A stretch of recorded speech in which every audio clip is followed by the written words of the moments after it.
I'm Ashlyn Dodson from Spectacular Magazine. So I've attended several of your post conferences, and you mentioned the importance of just maintaining the tradition and style of UNC basketball.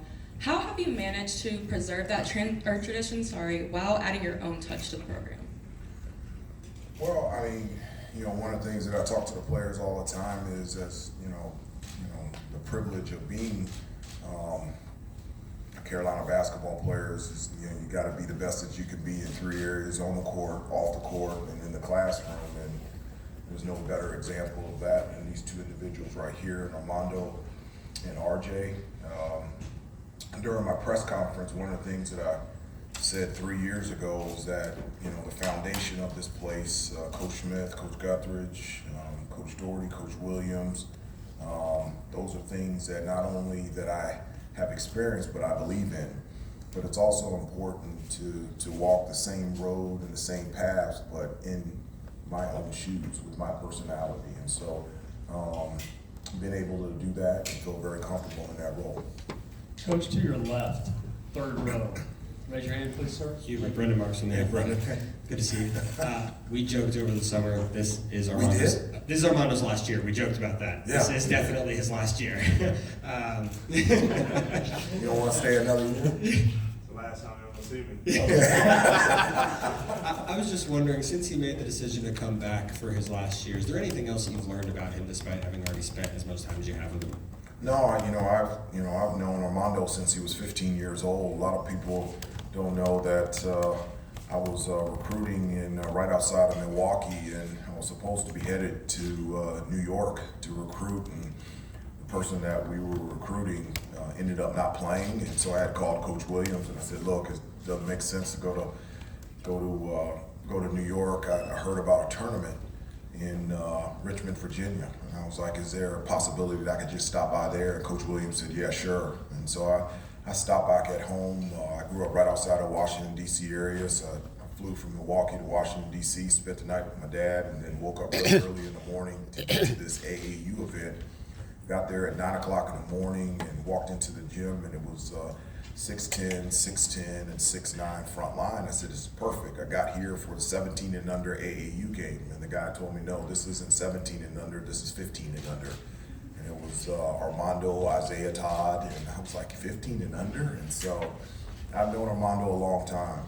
And it's a blessing and an honor to think that not only have I been one of his coaches as a head coach and assistant coach, but been that for 5 years.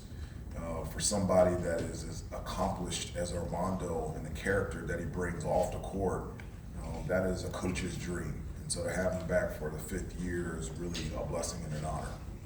Coach, to your right, first row. James Hortora, WakeUpCall.DT.com. Coach, just looking at these last 2 seasons as the head coach of this program, just your lessons learned up to this point, what you've seen through your eyes on the sideline.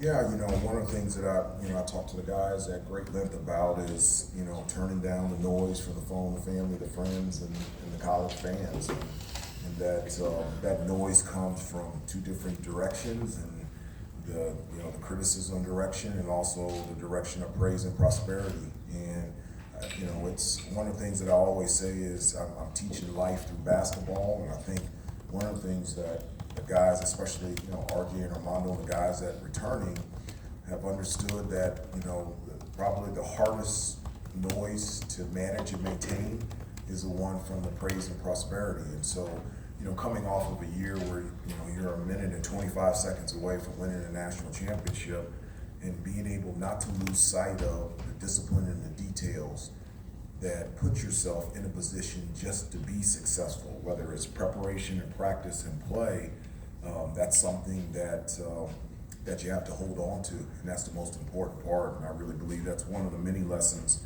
that our returning players like RJ and Armando have learned from last year to this year. Coach, to the right side, all the way against the wall. Coach Hubert Davis, first of all, how you doing? Good, how are you? I'm doing great. First, I want to get this out of the way. When I used to play NBA Live 95, and I grabbed the Knicks, I would immediately bench Starks and put you as my shooting guard. And I don't know about that. Starks was pretty good. He was a great teammate, and but I appreciate that. Yeah, no problem. No And, problem. and I want to talk about the guy from Louisville, the Charlatan, Jalen Withers. Yeah. And what type of impact you expect him to have for your team this season? Yeah, you know, one of the things that I call him Jay Witt, the reason because we have Jalen Washington and Jalen Withers, and both of them are JW, so I say Jay Wash, Jay Witt. So Jay Witt, you know, he brings something to the table that we haven't had in a long time at that position. Size and athleticism and versatility on both ends of the floor. I personally think he can be an elite defender. You know, a guy that can guard 1 through 5, his length, his athleticism, rebounding, running the floor. I think on the offensive end, his ability to attack the basket, just be great at cutting and slashing and using that athleticism to be able to get to the free throw line and offensive rebound is going to be huge for us. And so that's an area that he's improving on every day, and we need him. He's a big piece of this puzzle for this team this year. Coach, thank you. You can switch places with Armando. Armando will spend about 3 or 4 minutes with you. Folks, again, please identify the agency you're with. Armando, we're going to start first row to your left. Gentleman right there in the white shirt. Armando, Carolina Bliss Royal Howard. Armando, what changes have you made to your game to kind of elevate this team to the next level and, you know, get prepared for the next level also? Yeah, I mean, I think the big thing for me this year is just going out there and playing hard every possession. I think if I do that, we'll be in a good position to win a lot of ball games, but also just trying to lead more and just also about leading by example too. Armando, first row to your right. Right there with Dan, I'm sorry. Armando, you jokingly said that this is the last year. So as you reflect on the memories up to this point at North Carolina, what have been some of your favorite moments as you get set to make, hopefully, your most favorite memory? I mean, definitely just the big wins. I mean, I think that's why everyone comes to Carolina, and just being able to experience the great wins with the teammates and traveling to different places. Those all have been great for me since I've been here. Armando, from the podium, 7 players out, 5 players in from last year. You talk about people want to come. How do you create the culture? How do you maintain the culture with so many new people? Yeah, I mean, it's been refreshing and great having a bunch of new faces because we get a lot of different perspectives from them coming from different places, and all of those guys are hungry, and I think that's just great, especially just how last year went, having a fresh start with a bunch of new faces, and it's been exciting and fun, and we all love each other, and those guys like to compete, so that's great. On the center aisle, third row, left. David Glenn from the David Glenn Show and the North Carolina Sports Network. Armando, 9 teammates of yours from last year are no longer your teammates. I know it's early, but what have you seen in terms of the personalities around you that are different, in terms of the basketball skills around you that are different, as you think of this new season? Yeah, I mean, I think the main thing this year, we just got a lot of guys that like to compete, and I mean, I think that's half of the battle right there, just having people that want to go out there and fight, because it really boosts up the level of everybody. I mean, I think adding Harrison and Cormac has just been huge for the team's morale because they bring it every day, and we in practice talking junk and just competing and just bringing that attitude into practice. All it does is just elevates us, and hopefully, and it will carry over into games too. Armando, your last question from the podium. Do you feel like the old man? Yeah, no, I do. This is my 3rd time doing this. That has to be somewhat of a record, so. But I'm glad to be able to just still, well, yeah, I'm not even the oldest player on the team, so. Yeah, I'm not that old, I guess.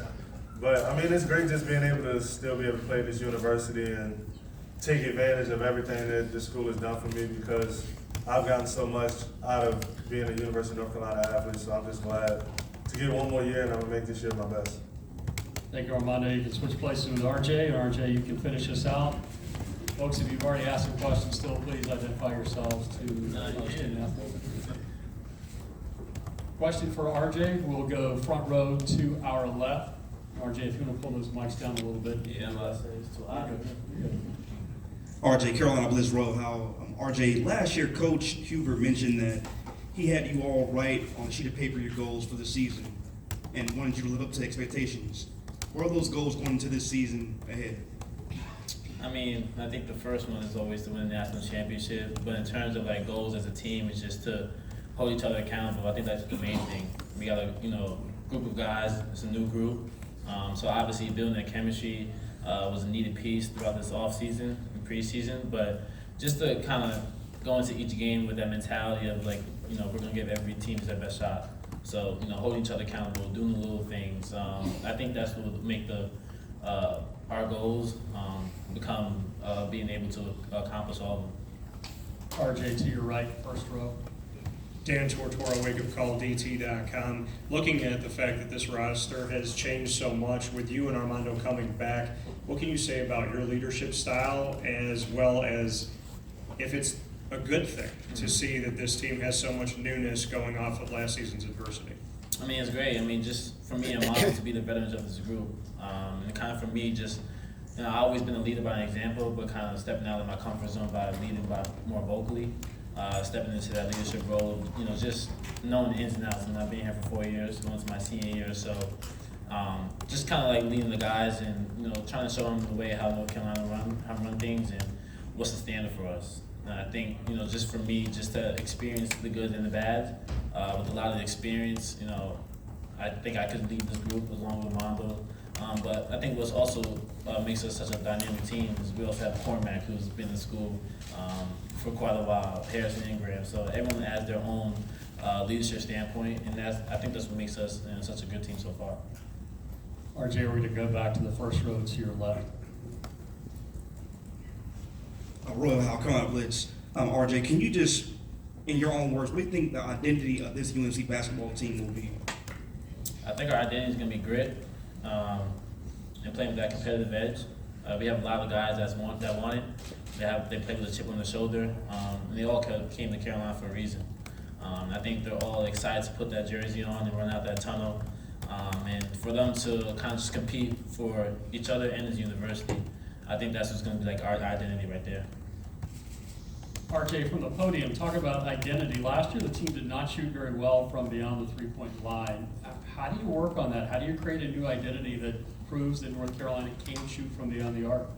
I mean, we have a lot of shooters this year. From myself, Cormac Ryan, Paxson, Harrison. So I think for us to be able to be confident and knock it down from three, it kind of takes off the pressure from Armando from being double teamed or triple teamed each game. So we have a lot of versatility throughout the whole line where guys are able to make plays, not for myself and Armando, but for everyone. And we have the confidence enough to go ahead and knock it down from three. So our first still photographer of the morning. So right here in the center. Shelby Swanson with the Daily Tar Heel. Obviously, this is your last year playing alongside Mondo. I mean, it has to be. What are the emotions with that?